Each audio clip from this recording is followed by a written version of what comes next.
Magandang araw sa inyo mga kababayan. Ako po si Banat Bay at eto na nga, patindi ho itong pag-uusapan natin. Tila nagsimula na ang martial law. Naku. Bakit tuka nyo?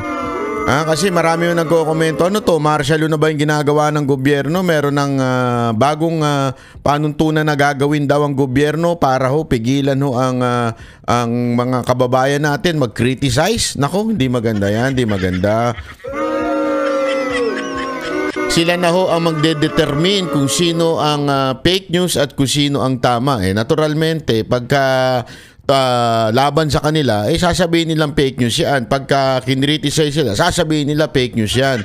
Naku, mukhang hindi maganda. At hindi lang po yun, mga kababayan. Meron na ho silang plano na kailangan irehistro na daw ho ang lahat ng social media accounts mo. Naku, talagang hakbang na ho ba ito ng martial law? Mukhang matindi na itong nangyayari sa ating bayan. Parang tama ho ata si Pangulong Duterte sa sinasabi niya that the president is gearing toward martial law. Nako, matindi. Yan ho ang focus nila ngayon. Kaya mga kababayan, sana ho ay tayo ay magbantay. Tayo ay talagang bantayan ho natin ang mga nangyayari sa lipunan dahil naku, iba ho na ito. Iba na. Ito, ibabalita na ho natin. Unang-una, syempre walang iba kung hindi ho itong si hari ng fake news. Hindi pala. sorry naman. Hindi pala siya hari ng fake news. Reyna ng fake news. Hindi pala. Hindi. Ikaw naman, Banat Bay. Hindi nga daw siya attack dog Kayo naman, sinasabi ninyong attack dog siya. Hindi naman ho daw siya attack dog. Siya daw po ay defense dog, Anyway, tingnan natin itong sinasabi ho ni Madam Vlogger na napunta sa Malacanang. Net 25. Yan. Yusek, kanina po nabanggit ni Acting Secretary J. Ruiz na I'm here po. Ang layo na tingin ko. Na kailangan po pag-aaralan yung pagkakaroon ng regulatory body sa social media para maiwasan po malaman ng fake news. Can you elaborate po regarding dun sa kanyang binanggit na medyo hindi po... Alam niyo ba kung kailan ginawa yung MTRCB? Nung panahon niya, kinreate siya nung panahon ni Marcos. Yung senior, yung matandang Marcos, kinreate yan. Kasi may mga pumupuna sa gobyerno noong panahon nila. Marami hong mga iba't iba mula sa balita, mula sa sining, sa drama. Yan o talagang konteksto niyan. Yan o yung konteksto niyan kasi may mga pelikula noon. Kasi noon, kontrolado nila yung news di ba? So may mga ginagawang parang mga movies at the same time may mga yung live performance on stage na kumikriticize sa gobyerno. Ngayon, dun sa movies, yun talaga yung matindi dun. Siyempre kasi sa mga sinihan yan, marami yung nakakapanood sa television yan. Kaya nila kinreate yung MTRCB. Meron nga ho dyan sa parte ng MTRCB na nagsasabing kung ikaw ay para makakasira sa gobyerno, ikaw ay dapat ipagbawal. Parang ganun. May ganun din may ganun. Babasahin ninyo, makikita nyo ho yan sa ng MTRCB. So parang ngayon, inuulit pa ho nila. Proud pa ho sila doon. I have nothing against with MTRCB Ang akin, they're just following a law. Okay? Which is, sa totoo lang, sa tingin ko, that law is already, wala na ho sa hulog yung law na yon. Kailangan ng baguhin. May mga dapat ng baguhin. Hindi ko nga maintindihan. Bawal mag-criticize sa gobyerno para gawin nila ang tama para itong mga government official gawin nila yung kanilang tamang trabaho at karapatan naman nating punahin sila dahil ho sila ay sinasahuran ng taong bayan, pero yun pa yung ipagbabawal. Okay? Pero yung sugal, hindi pinagbabawal. Tataka ka di ba? Yung sugal, lipa na. Wala ho silang inano dyan. Ang dami na hong namamatay. Marami na nagiging kriminal. Ang dami na hong nagugutom na pamilya, pero kaliwat kanan ng sugal. Wag ho tayo maglukan mga kababayan, mga putang ina ninyo. Sa totoo lang nakakabuisit ho kayo. Pasensya na ho hindi ho ikaw madam minumura ko dito. Kayo hong buong entire government na focus so much on people who criticize the government. Pero hindi nyo fino-focus yung mga gambling online. Lipanan na ho yan eh. 'Di ba? Lipanan na ho yung online gambling na yan. Kaliwat kanan na ho nating nakikita yan sa ating bayan. Ang dami ng sinisirang pamilya niyan. Pero mas focus ninyo yung mga nagkikriticize sa gobyerno. Pangalawa, ano pang mas yung rampant na ayoko namang sabihin pero pambababoy sa ating mga kababaihan. Rampant na po yan sa social media ngayon. Formal na nga eh. Magsusubscribe ka na nga eh. Ayoko na lang banggitin yung pangalan pero tingnan ninyo, malala na. Alam mo yung mga panahong ganyan dati, tinatago pa eh. Ngayon, isinasama na talaga doon sa pangpamilya.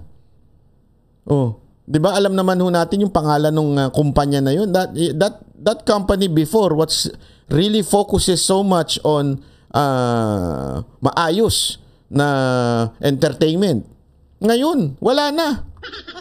Tsuktsak ang kaliwat kanan, pinagmamalaki pa. I mean, there are other things that you can focus on kesa yung ito nagkikriticize sa gobyerno. Di ba? Ang dami niyong pwede gawing batas para masupil itong gambling online at saka itong mga kalaswaan online. Again, hindi po ako nagmamalinis dito. Una-una, hindi po ako nagagambling. Okay? Malabo po yan. Kalaswaan, hindi rin po ako dyan. Kaya lang, hindi ko naman sinasabing ako'y malinis dyan. Hindi ko sinasabing ganyan. Baka sabihin, huwag lilinis-linisan ka. Hindi yun ang sinasabi ko. Pero, dapat yan, nakaregulate ng maayos. Regulate na regulate. Sa totoo lang, kahit to bata, kaya mag-online nun eh. Di ba? Kahit eh. I mean, ang dami yung pwedeng gawin sanang batas tungkol dyan. Kesa naman yung para lang pigilan ito mga nagkikriticize sa gobyerno. Tama, mali. Nakakainit ng ulo, shit. Masyadong kompleto kung paano po ang gagawin natin. Actually po, dapat makipag-ugnayan din po tayo, makipagtulungan po tayo sa mga mambabatas po natin, sa Kongreso. Kasi sila din naman po yung gagawa ng batas dito.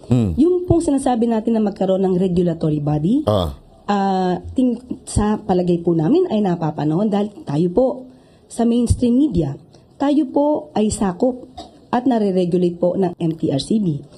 Kung tayo po ay miyembro ng KBP, meron pa rin po tayong KBP.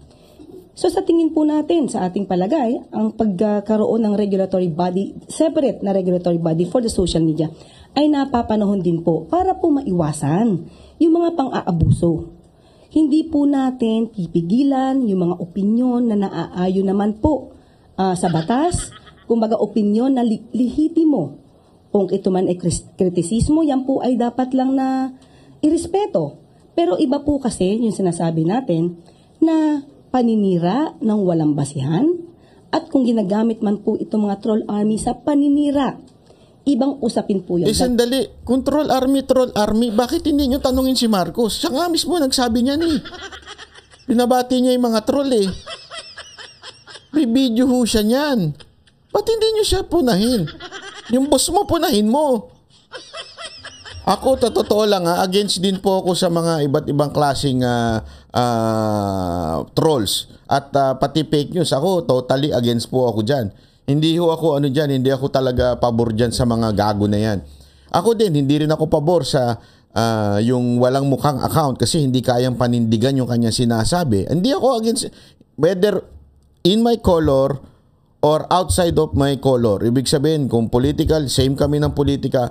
Ako talaga, sorry to say, pero hindi po ako agree. When you are in politics, especially giving opinion, pasensya na sa mga tatamaan pasintabi na lang ho. Kung kayo may bibigay ng inyong opinion, dapat nakikita mukha ninyo. Kasi this is about politics. Yung credential, alam ko, yung credibility, napaka-importante. Kailangan kaya nyong panindigan yung sinabi nyo. Kung hindi nyo kaya, wag nyo nang sabihin. Sorry pero that's the truth. Kung meron man pong troll army, pero Pero yung troll, balik tayo sa troll. Yung sa troll army po, alam naman po natin kung sino ang troll, di ba? Alam po natin kung sino ang troll dyan. Walang iba ko, hindi ang Malacanang ang may mga troll. Tingnan niyo sino yung mga pumupuri sa inyo. Tingnan niyo yung mga account. Kung hindi taga Zimbabwe, hindi, biro lang. Hindi ko alam kung taga Kung hindi mga Indiano, kung ano-ano, di ba? Oh, ay nako. Kasiya nila ay magpalabas at mag-share ng tamang balita.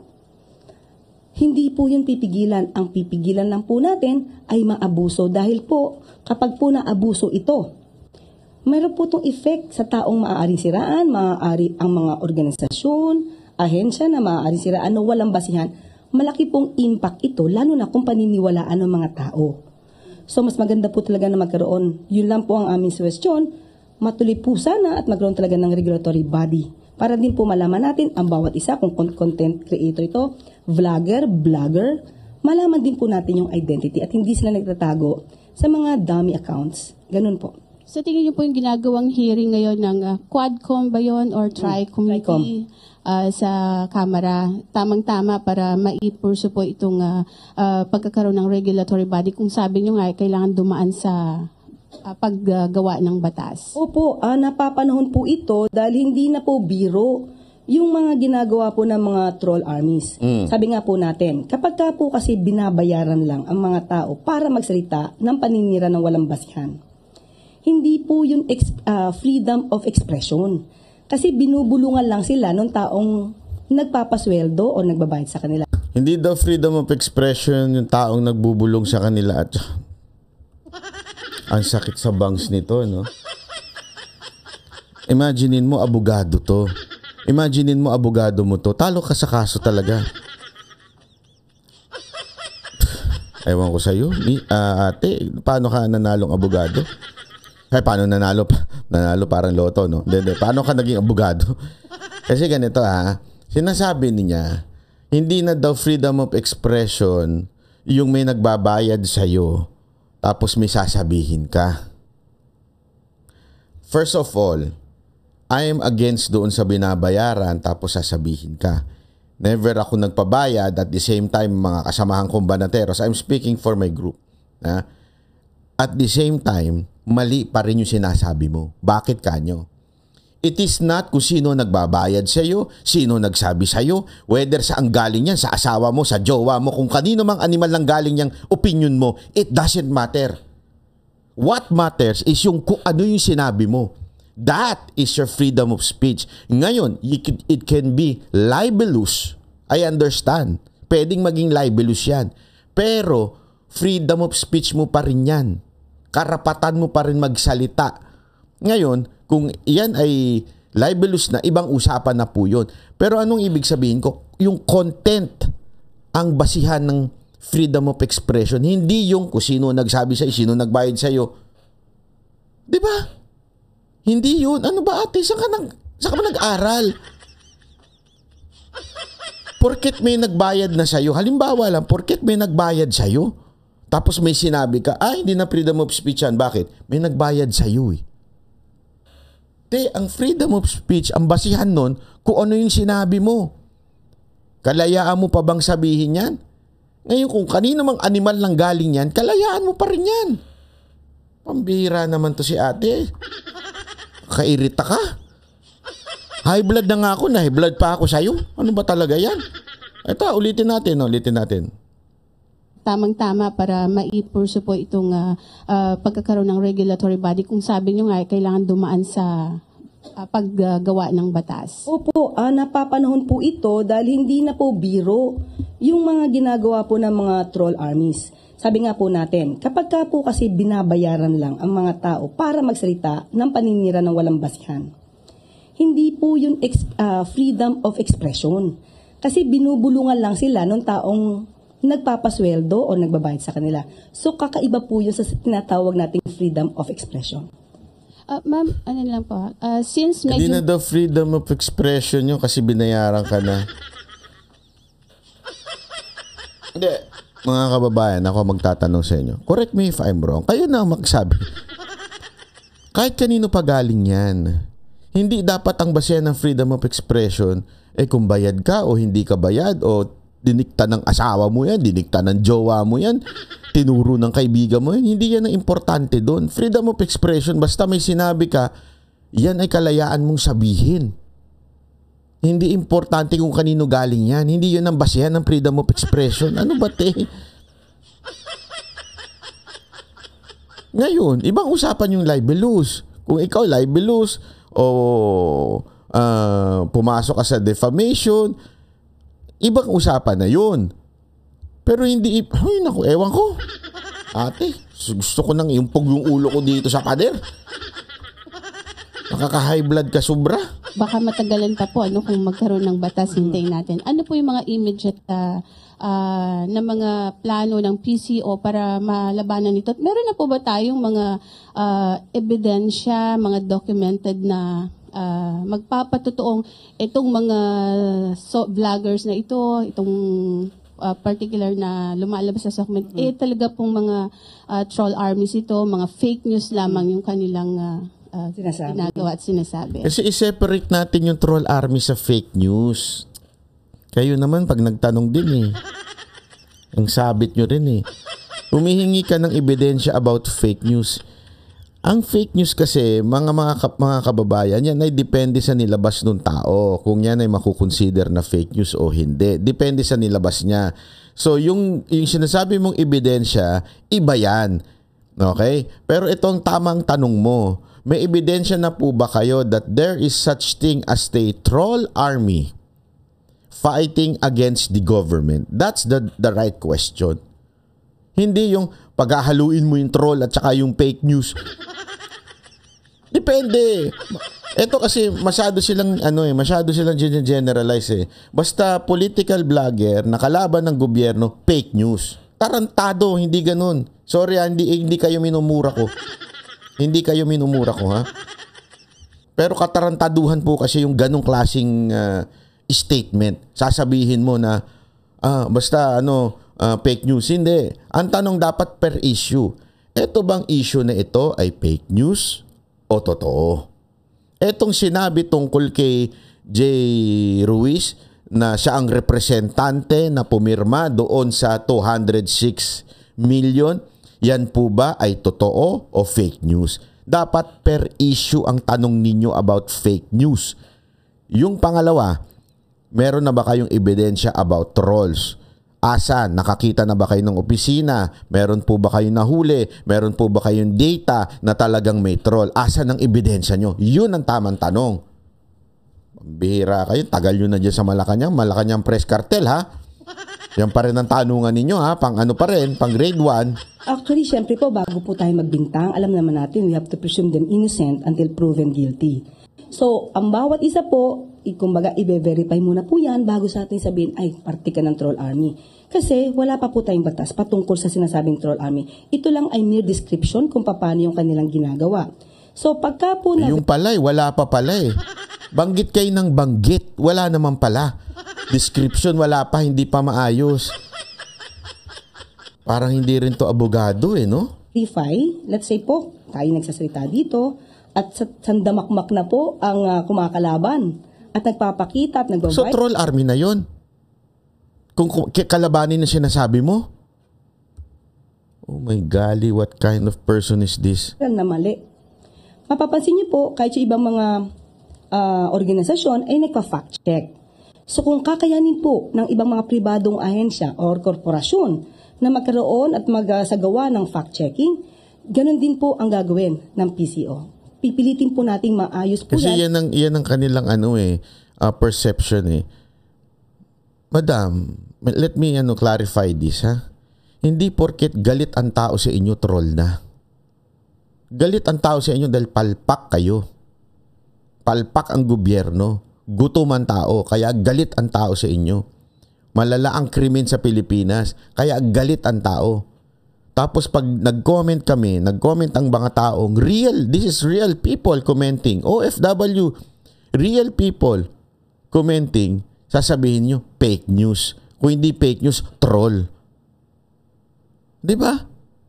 Kitang-kita natin yan sa social media. Pag pinagtatawanan sila, fake news yan, troll yan. Bakit hindi kayo tumanggap ng katotohanan? Bulag na kayo sa katotohanan Bulag na kayo, na galit na ang taong bayan sa gobyernong ito.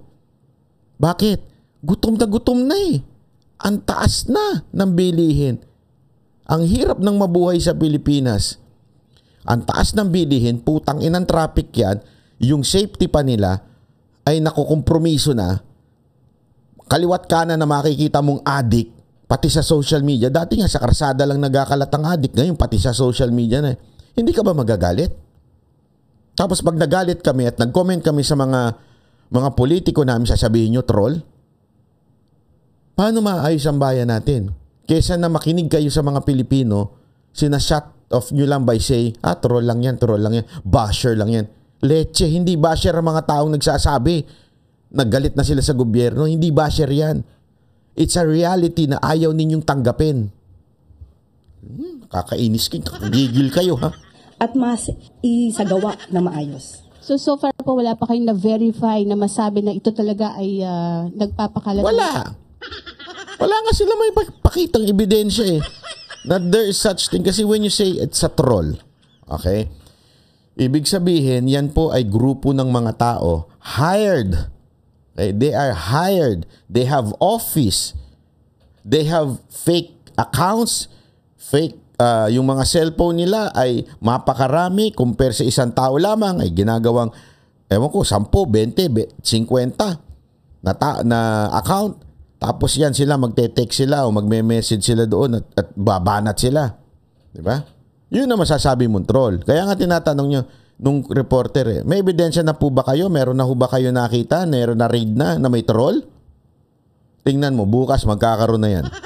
Fake news, troll army po itong mga ito. Wala pa po in particular, pero wala pa. Sabi ko sa inyo daldal lang sila ng daldal eh. Puro talk shit lang eh. Wala naman palang ebidensya pa na may troll talaga eh. Alam mo, pag may nagalit sa inyo, huwag nyo kagad tawagin troll. Basher ko lang yan. Basher. Tanga. Talagang ibabash kayo. Kung mali-mali ang it's not just sa Malacanang to ha. Kunwari meron kang basher sa social media. May gago kang ginawa eh. Halimbawa, may pinost kang kagaguhan tapos magbabashin ka. Ay, troll lang yan. Hindi troll yan. Tanga ka kasi.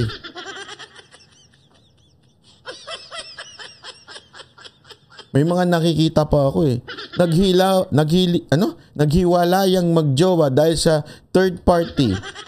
Yung third party, nilusob ng mga troll at bashers. Gago, maharot ka kasi kaya ka nilusob. Kaya ka binabanatan ng mga iba dahil nga nabibuisit sa iyo sa kalandian mo. Tapos sasabihin troll. Parang ganun din sa gobyerno eh. Gumagawa ng katarantaduhan yung mga government official. Tapos pag binash, troll lang yan. Leche. Hindi po troll pag ibinash kayo. Tingnan nyo sarili ninyo.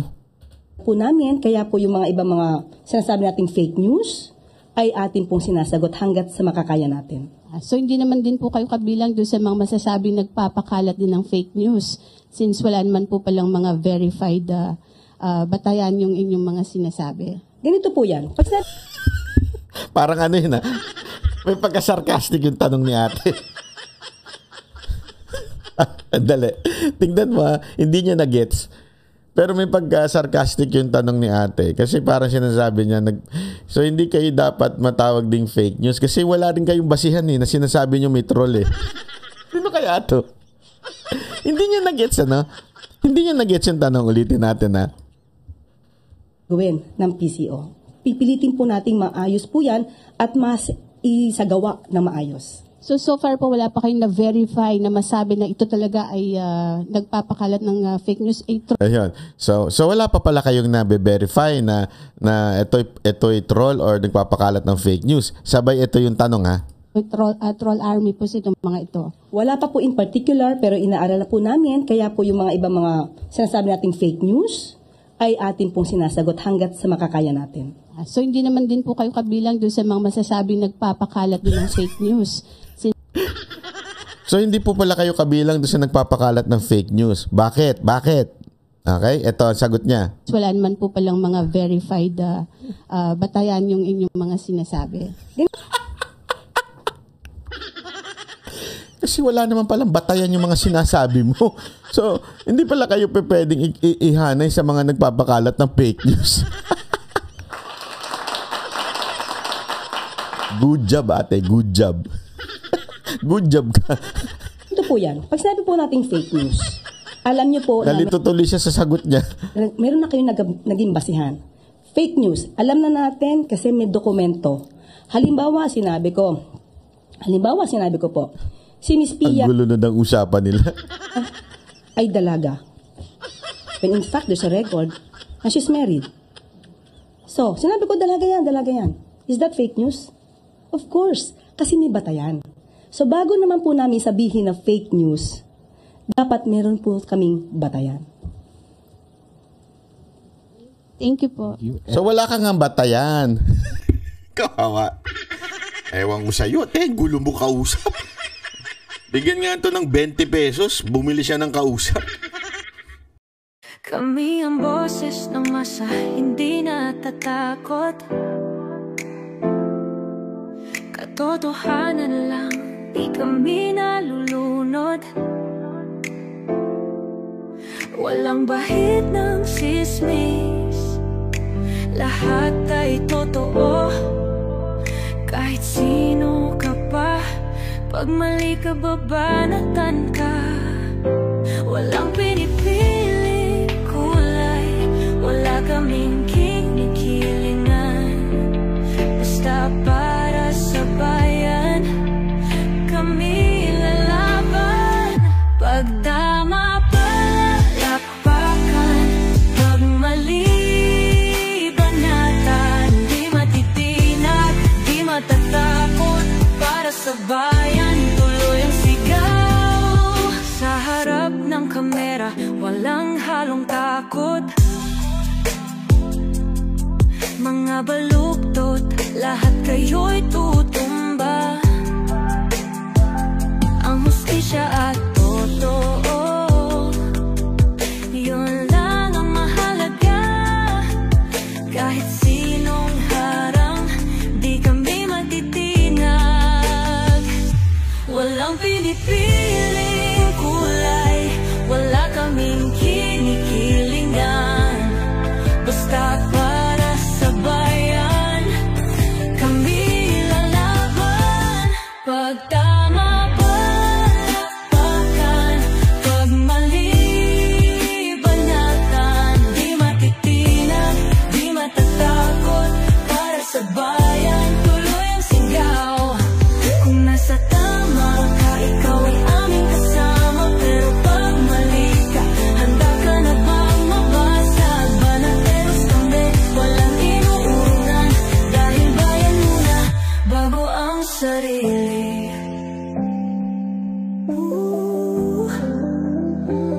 Bago ang sarili.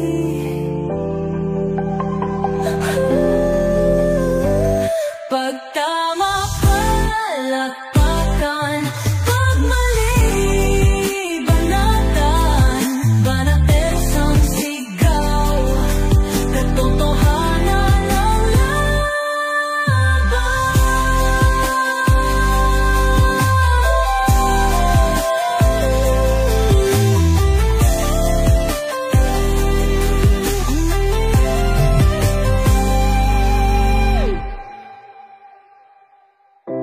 Sa harap